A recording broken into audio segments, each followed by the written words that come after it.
Aujourd'hui, euh, je vais te raconter une histoire. Une histoire tout frais qui vient de se passer là, aujourd'hui. Et puis tu me diras, toi, qu'est-ce que tu en penses en tirant des conclusions.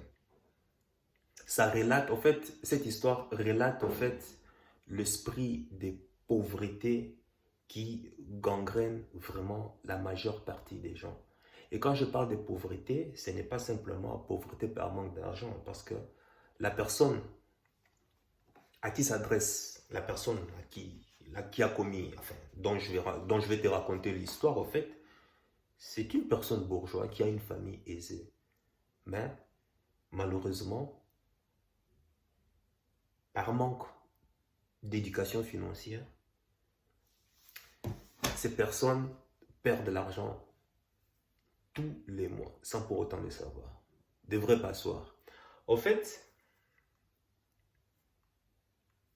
j'ai un ami, disons, enfin, j'ai une personne, un ami, hein, on va l'appeler, disons, on va lui donner un nom d'emprunt. Comment il s'appelle? Bon, on va lui donner le nom de Bruno. Ça va? Bruno. Je n'ai rien contre le Bruno, hein, mais bon, on va lui donner le Bruno. Bruno a une voiture. Hein, une BM, disons une BM X1 qu'il veut vendre. Hein, la bagnole n'est pas mal. Et puis il me contacte moi parce que, ben voilà, moi vu que je suis dans le business, j'ai touché un peu à tout, hein. Des petites ventes par-ci par-là, à gauche, à droite, dans le but, tu vois, de pouvoir, comment on appelle ça, collecter des miettes et boucler le mois. Ok, chose que je fais. Je consulte bien, je lui donne des conseils pour pouvoir bien nettoyer sa voiture et puis que ça soit présentable, prendre des photos et autres. Pendant ce temps, moi, je suis en train de, comment on appelle ça, avant de pouvoir vendre un véhicule ici, la personne, disons que, la personne pour le véhicule, je dis, combien est-ce que tu veux pour le prix? Hein? La personne veut 5 000 euros. Ok, ça va, si tu veux 5 000 euros, ça va, pas de souci. Bah, moi, je vais aller fouiller. Donc, avant de pouvoir mettre l'annonce, avant de pouvoir faire justement la publicité ou bien contacter mes contacts et autres, qu'est-ce que je fais? Je suis d'abord parti sonder le marché auprès des professionnels du secteur d'abord. Parce que j'ai des contacts comme ça, notamment les Serbes, les Polonais et d'autres dealers qui vendent des voitures avec qui j'ai l'habitude de faire déjà ces gens d'affaires. Je leur envoie des photos, tout et consorts, que j'avais reçus. Et chacun commençait à me donner ses prix, tout et consorts. Hein. D'autres disaient, bon, moi je te le prends à 8 000. D'autres disaient 9 600. Un autre disait, ben, je peux, comment on appelle ça, je te le prends à 9 500 parce que si moi je dois le vendre, la personne a besoin de faire une marge de 1 500. Donc la personne va le vendre à 10 500 ou un truc pas comme ça. Bref. J'ai dit, ah bon, là, ça a vraiment telle valeur, quoi. Et ce sont des dealers. Donc le prix qu'ils m'ont déjà proposé à moi, donc parce que ce sont des commerçants et ils veulent se faire en plus une marge dessus. Tu vois? Mais quand même, tout le monde m'a demandé, ben, en fait, pour vraiment déterminer la valeur vraiment exacte, on veut avoir, comment on appelle ça, les carnets, comment on appelle ça, les carnets d'entretien, tous ces genres de trucs. Comme ça va nous donner une idée plus précise dans le but de bien définir le prix. Et au même moment, je contacte aussi d'autres personnes qui font de la revente. Mais ce ne sont pas des dealers, c'est-à-dire avec un concessionnaire bien établi et autres. Mais ce sont des personnes, des marchands de biens, tu es qu'on soit en privé. Et je les contacte pour leur demander, écoute, j'ai un ami qui vend ce véhicule, tant je leur envoie deux personnes, hein, qui j'envoie des photos. Ils m'ont dit, bah, quoi, à 5 000, quoi, c'est un véhicule accidenté. Ah, ça m'a tiré la puce à l'oreille. Euh, Moi, j'ai dit, pourquoi accidenté? J'ai dit, bah, ces prix-là, ce sont des voitures accidentées qu'on va à 5 000. Cette marque, ce modèle, et vu l'état dont tu m'as décrit, il n'y a qu'un véhicule accidenté qui se vend à ces prix. Ah, ok. Mais ces personnes me disent que nous sommes quand même intéressés. Même si c'est un véhicule accidenté, il n'y a pas de problème, nous sommes quand même intéressés. Ah! Mais, et on m'a demandé aussi de fournir encore, nous voudrons quand même avoir, quand même, comment on appelle ça, l'historique des entretiens, tout et consorts, d'autres photos plus détaillées pour avoir encore une idée. Chose que je fais, que je contacte un moment, j'ai dit, mon ami, avant d'abord de lui en parler, je contacte mon ami, écoute, tu sais m'envoyer, comment on appelle ça, les détails sur le cahier d'entretien, tout et consorts. Bon, je lui demandé tous ces détails, tout et consorts par rapport à ce que moi je recevais ici. Mais la personne, ben voilà, peut-être que ça le faisait chier. Bon, c'était trop demandé peut-être pour la personne. Il trouvait que c'est trop, comment on appelle ça? Que c'est trop demandé pour simplement juste une vente d'un véhicule. Que c'était trop, qu'il y avait trop de détails, que c'était trop demandé. En fait, la personne ne voulait pas fournir plus d'efforts que ça, en fait, en réalité.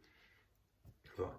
Bon, ça va, je n'ai pas reçu de réponse. J'ai dit, mais écoute, voilà, dis-moi quoi, parce qu'ici, il y a même certaines personnes qui sont intéressées, ils veulent voir euh, le véhicule d'abord. La personne ne dit rien. Ah, bref. Je continue, moi, à vaquer à d'autres occupations et autres. Et comment on appelle ça? Au final, il y a le dealer qui m'avait proposé à 9000, comment on appelle ça? Qui m'avait proposé à 9600 € m'appelle pour me dire, écoute, je n'ai plus entendu tes nouvelles. Qu'est-ce qu'il y a? Es-tu intéressé à vendre le véhicule ou pas? Hein? Envoie-moi les photos, comme ça moi je te donne les prix parce que là, ici actuellement, j'ai déjà quelqu'un qui est, comment on peut dire, il se peut qu'il soit intéressé. Est-ce que le véhicule est accidenté ou pas? Enfin, on veut connaître tous les détails. Sinon, je peux me déplacer et on va aller voir le véhicule ensemble. J'appelle finalement, comment on appelle ça, mon ami en question pour lui prévenir que, écoute, on va se déplacer chez toi, attention, comment on appelle ça, il se peut que le véhicule ait plus de valeur que ça. Donc, s'il te plaît, prends encore des photos, tout et consorts, par-ci par-là, ne tarde pas. Et puis, c'est comme ça les choses se sont enchaînées. N'ayant pas reçu de nouvelles, par surprise, je reçois tardivement le message comme quoi que, en fait, la personne ne répondait pas. En fait, la personne me laisse un message pour me dire que, ben écoute, ah non, c'est bon, ne t'inquiète pas, merci, j'ai déjà vendu le véhicule. Ce que je fais, j'ai simplement mis une simple photo sur un site de seconde main. Et de suite, on m'a appelé et le véhicule est vendu. La personne n'a même pas demandé s'il y avait contrôle technique ou quoi, par-ci, par-là. Et puis, voilà, le véhicule est déjà parti. Merci, merci, merci beaucoup. Oh, j'ai tenu ma tête comme ça. J'ai dit, my God, my God. Bon, bref, j'ai dit, ok, ça va. C'est comme tu veux. Je lui ai laissé aussi un message pour te dire, oui, bon, c'est bien. De toute façon, le véhicule est vendu. Mais en fait, si tu avais lu mes messages, tu aurais pu savoir qu'en fait, le prix auquel tu l'as vendu, en fait, tu t'es fait avoir. Ton véhicule coûte le double de ça. Mais, par manque de tact, par manque de connaissances, ou bien par je ne sais pas quoi, c'est le syndrome de vouloir toucher l'argent vite fait, vite fait, vite fait, vite fait, vite fait, eh bien, tu as bradé le prix d'un objet qui aurait pu te coûter le double. Il vaut mieux, en tout cas, vaut mieux 10 000 € que 5 000 €. Tu vois l'idée dont je suis en train de te parler? Malheureusement, ça, c'est ce que je vois tous les mois. Des cas comme ça, tous les mois.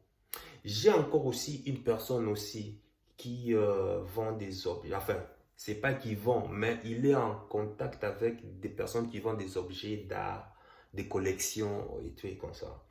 Euh, une fois, il m'a présenté une vase rare qui date apparemment avec des croquis mésopotamiennes, tous ces genres de trucs. Il me dit, tiens, regarde, moi je fais ce genre d'affaires, je vends cette vase à 8 000 €. Tout est consort. Est-ce que tu es intéressé? Tout est consort. J'ai dit, moi, les vases, qu'est-ce que je vais foutre avec ça?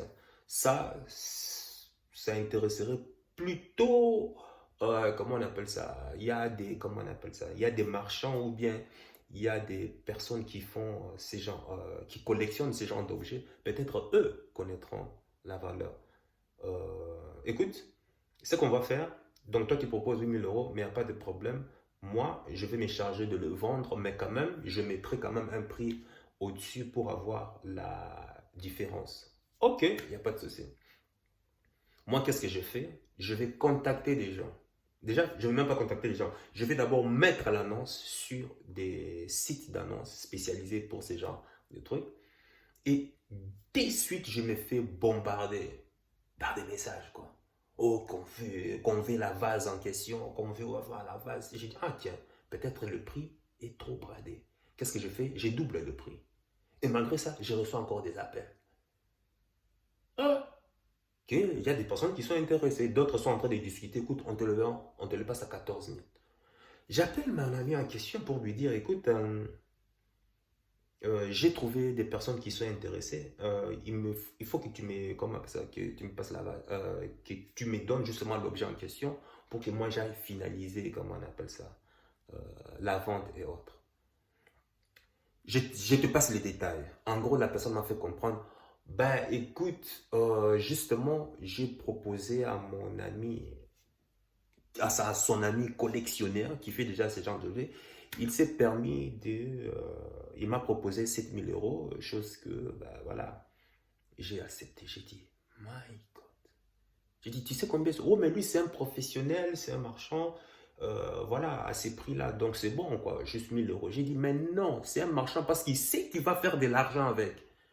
Oui, c'est ton ami, ok, je peux comprendre, mais il y a une logique marchande, en fait. Il n'achète pas pour vendre à perte. Il collectionne pour vendre avec bénéfice. En fait, tout ceci pour dire quoi? En fait, c'est ça, quand je parle que la pauvreté est une gangrène, est une plaie, est une gangrène qui pourrit, qui ralentit la vie de pas mal d'entre nous, par manque d'éducation financière. Cette personne, Bruno,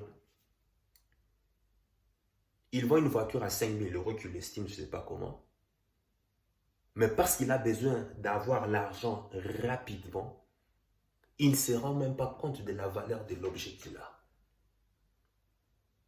Son véhicule est parti, alors qu'il aurait pu avoir les doubles.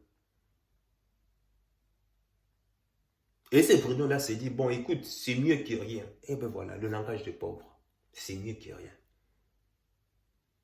Et ça reflète aussi la vie de beaucoup d'entre nous. Beaucoup de gens sont en train de brader leurs valeurs pour simplement se contenter du mieux, alors qu'ils pouvaient avoir plus. Combien d'entre nous l'ont déjà fait? Soyons sérieux.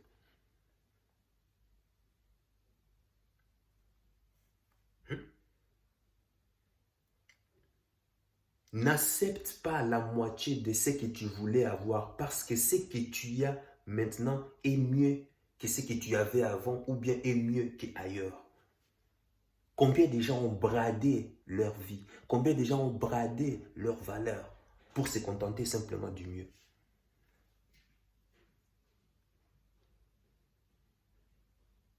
Si aujourd'hui, j'ai toujours dit ça, si aujourd'hui il y a des dominés, c'est parce que quelque part ces mêmes dominés acceptent que les dominants puissent leur dominer. Le pauvre aujourd'hui, par simplement gratification immédiate, par simplement l'objet du syndrome brillant, est prêt à se jeter dans l'eau où il y a des requins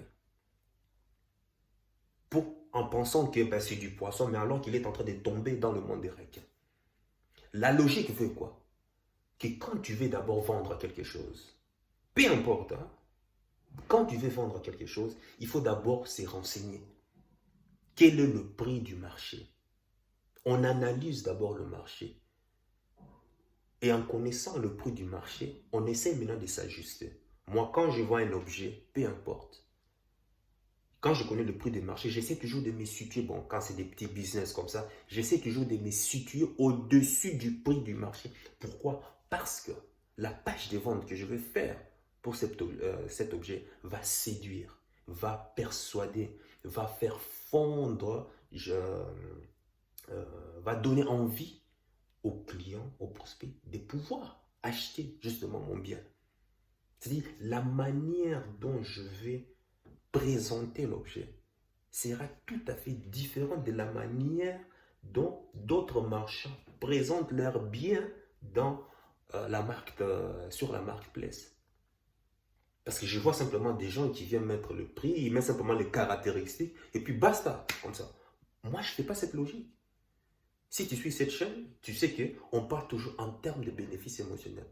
Même pour une description des voitures, bien sûr que je vais te faire des bénéfices fonctionnels, enfin, je vais te décrire quelques descriptions fonctionnelles, mais il y a des bénéfices émotionnels que je présente en avant, qui font que même si la personne voit un prix élevé, il va quand même mordre à l'opportunité.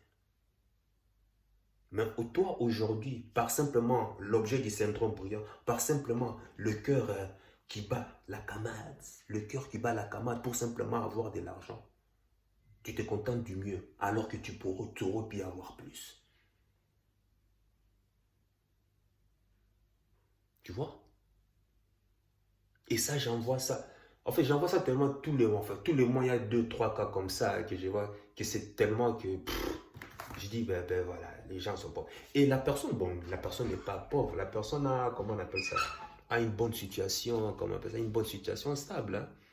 Mais quand tu vois son quotidien, quand tu analyses son, comment on appelle ça, euh, sa vie quotidienne et autres, hein, pour une personne avisée comme moi, j'ai dit, mais bien sûr, tu savais ce que tu es en train de perdre comme argent, comme opportunité, c'est incroyable.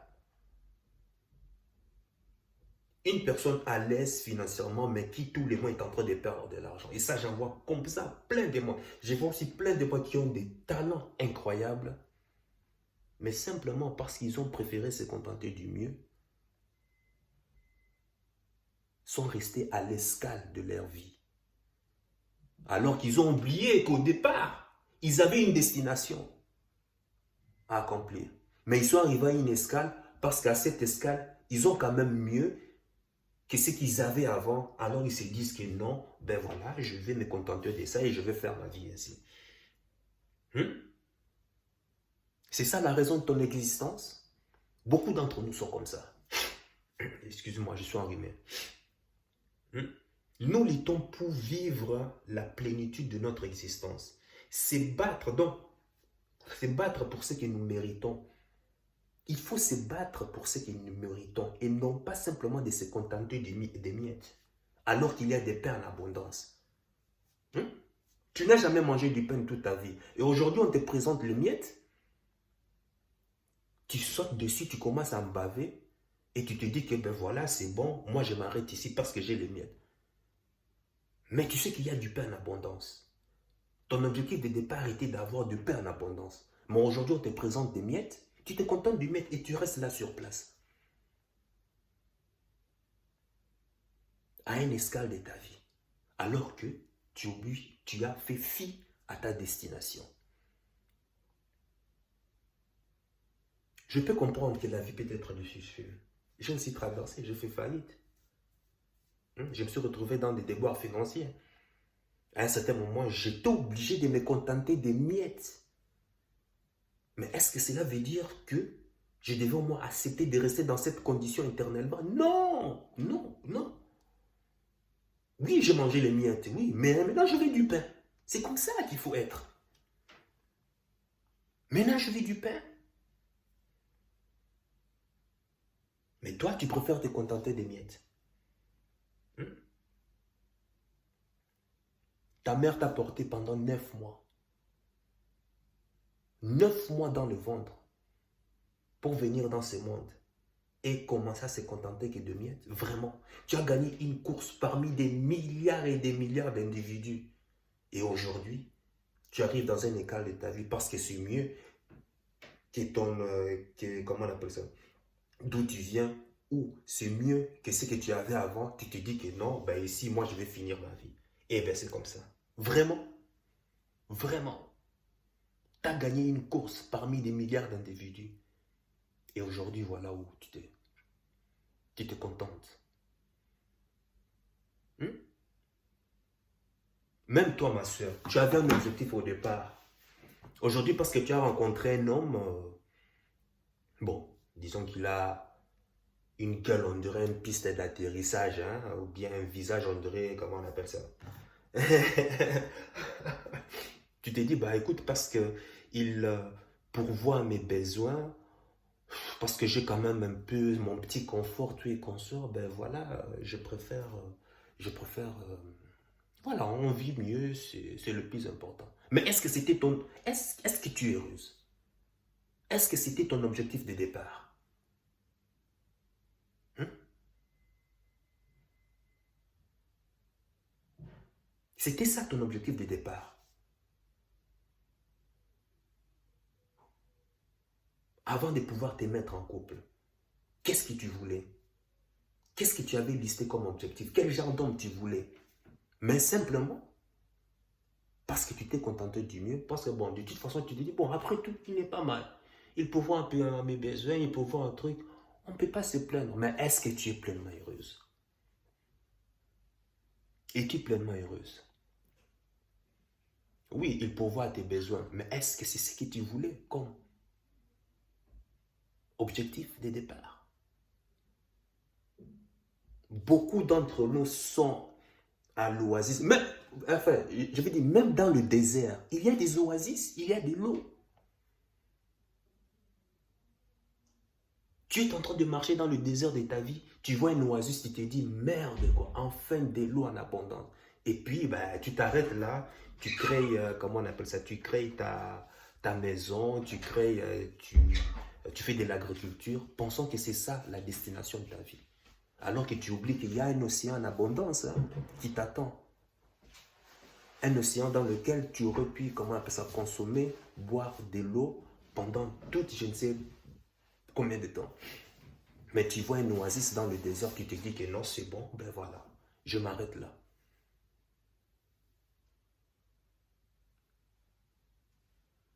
Tu préfères l'escale de ta vie, tu préfères t'arrêter à l'escale de ta vie parce que c'est mieux que ce que tu avais avant.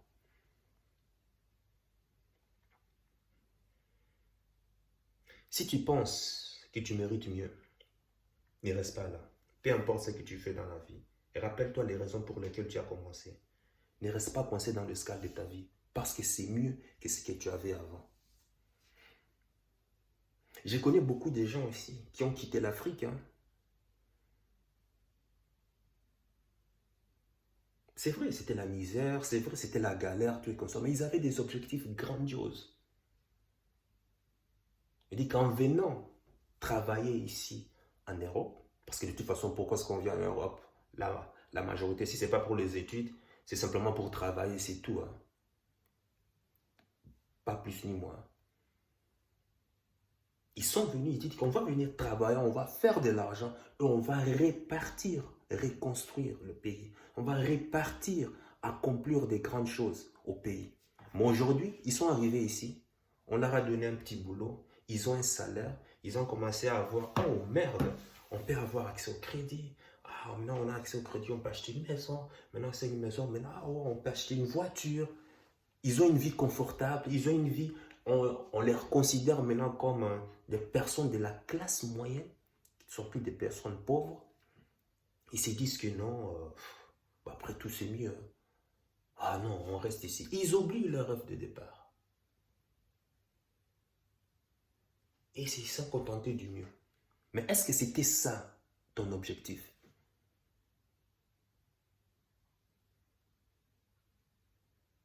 C'était ça ton objectif de départ.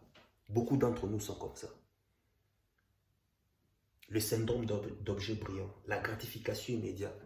Parce que ce qu'on a, c'est quand même mieux. Bon, ben voilà, la personne, voilà, 5 000 euros tombés d'un coup comme ça, boum, alors qu'il aurait pu avoir 10 000 euros. Tu sais ce qu'on peut faire avec 10 000 euros? Tu peux investir dans des ETF, tu peux investir dans le S&P 500 en mettant 200 euros par mois pendant, je sais pas, pendant 24 mois. Et quand on voit l'évolution de S&P 500, disons que par année, ça peut te rapporter 10 à 12%. Ben, tu peux déjà faire déjà 30, de 10 à 10% par année avec 10 000 euros. Mais tu es déjà bien parti. Avec 10 000 euros, avec 10 000 euros, tu vas prendre, comment on appelle ça, tu peux acheter un appartement cash à Levallois, au sud de, ah non, Levallois, j'ai dit Levallois, non, à Saint-Nazaire, à Saint-Nazaire, la zone portière près de Marseille, il y a des appartements à 2 000 euros, enfin 2 000 euros, 5 000 euros. Avec 10 000 euros en Belgique, dans les Ardennes, tu peux acheter, comment avec ça, un appartement, oh, même pas dans les Ardennes, à Charleroi ici. Tu peux acheter des appartements aujourd'hui, tu peux faire un apport, comment on appelle ça, de 2 000 euros pour, comment on appelle ça, un appartement qui coûte 20 000 euros, 30 000 euros même. Oui, et ça c'est lourd, oui, ça c'est lourd. Et ça t'aurait généré quand même un cash flow, tu pouvais avoir un cash flow de 5 euros avec 10 000 euros. Oui, il y a des zones où tu peux acheter des appartements à 20 000, 30 000 euros en Belgique, même comment on appelle ça, à Belfort, en France par exemple. À Belfort, il y a des appartements, comment on appelle ça, des T3. T3, hein, à 30 000 euros, 25 000 euros même. Là-bas même, c'est le bourgmestre même qui te supplie de venir acheter même. Parce qu'ils ont tellement besoin du monde, parce que personne ne veut rester là. Alors on te supplie, viens acheter. Tu vois, manque d'éducation financière, l'objet des syndromes brillants, euh, euh, le fait de se contenter du mieux. Voilà la gangrène qui, euh, qui sévit malheureusement le pauvre. Il est content, il pense qu'il a fait une bonne affaire, mais moi je sais qu'il aurait pu avoir plus. C'est ça le pauvre. Ils se vendent toujours au prix bradé. Et ils vont toujours se plaindre que, ben voilà, c'est toujours la faute à. Voilà les injustices à. Voilà les ceci. Voilà les cela. Mais ils oublient de se regarder à eux. Comment est-ce que toi, tu es en train de te vendre, toi? Tu te plains de ton salaire, qui c'est pas suffisant, qui t'aurait pu avoir mieux. Ah ben, si tu veux avoir mieux, ben sois mieux. Deviens plus pour pouvoir avoir plus. C'est simple.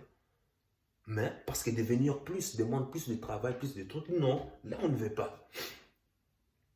On ne veut pas faire ces petits efforts, ces petits plus, qui va nous aider à pouvoir gagner encore plus. Ça, le pauvre ne veut pas. Beaucoup de gens sont dans l'oasis de leur vie, alors que leur objectif de départ était d'avoir plus. Mais parce qu'on préfère se limiter dans une escale, parce qu'on a mieux, parce qu'on a des miettes,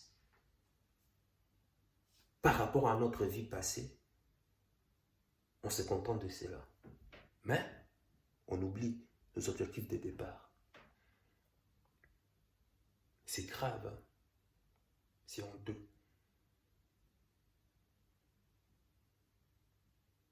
Et tu verras, hein, quand tu vas faire remarquer à la personne, ce genre de personnes que, écoute, tu as fait vraiment une grande connerie. Les personnes disent toujours quoi? Ces genre de personnes, oh ça va, oh c'est pas grave. Oui, mais si, c'est grave. Parce que chaque année, tu perds de l'argent comme ça. Dans ta maison, tu as plein des objets qui ont de la valeur, hein, mais simplement par manque d'éducation financière. Ben, tu les tremballes là, comme ça. Tu sais même pas ce que ça vaut. Maintenant, mon conseil ici, ça sera quoi? Peu importe l'objet que tu veux vendre. Oui, parce que c'est toujours mieux de pointer du doigt, mais il faut aussi apporter des solutions. Ben voilà, c'est ce que je fais. Peu importe l'objet que tu veux vendre,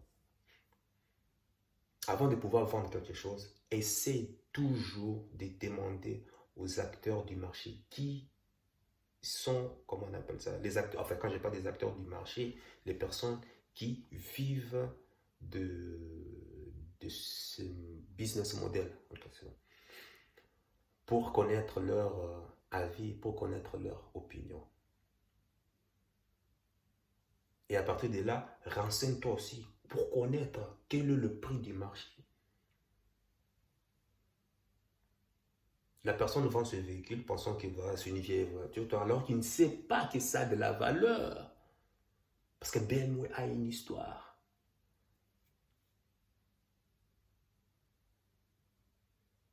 Les collectionneurs, les voitures de collection, connaissent la valeur des anciens des véhicules, des vieilles véhicules.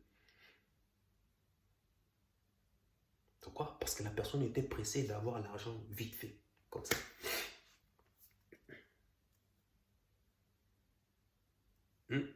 Tu te vends à quel prix?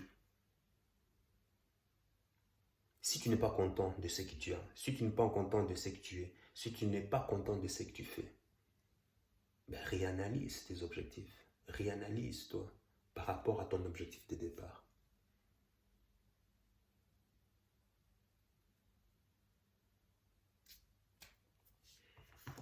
Tu mérites mieux. Peu importe ce que tu fais dans la vie, rappelle-toi des raisons pour lesquelles tu as commencé. Ne reste pas coincé dans l'escale de ta vie, alors qu'il t'aurait pu avoir mieux. Peu importe ce que tu veux vendre, peu importe dans quel domaine tu veux te lancer, renseigne-toi toujours chez les acteurs qui sont déjà dans le marché, qui excellent déjà dans ce marché, pour connaître leur position. Ou bien à la limite, même forme-toi. Ben oui, forme-toi.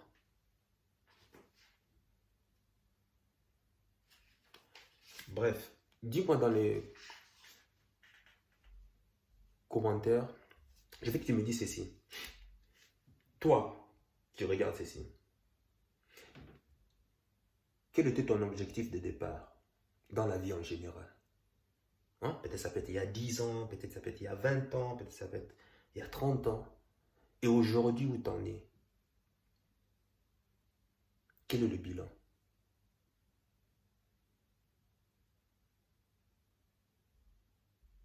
Dis-le-moi dans les commentaires.